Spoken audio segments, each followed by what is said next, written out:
In a big green forest, there lived a tiny bird named Tiko. Tiko was small, but he loved to fly high in the sky. One morning, Tiko saw a squirrel crying near a tree. "Why are you sad?" Tiko asked. The squirrel said, "I dropped my nuts in the river. Now I have nothing to eat."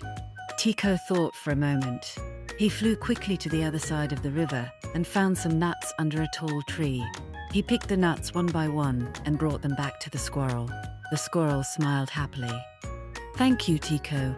You are small but very brave." Tiko felt proud and chirped loudly. He knew that helping others made him strong. Moral: helping others makes you brave. Here are some vocabulary words to learn. 1. Forest, a place with many trees. 2. Tiny, very small. 3. Grave, not afraid.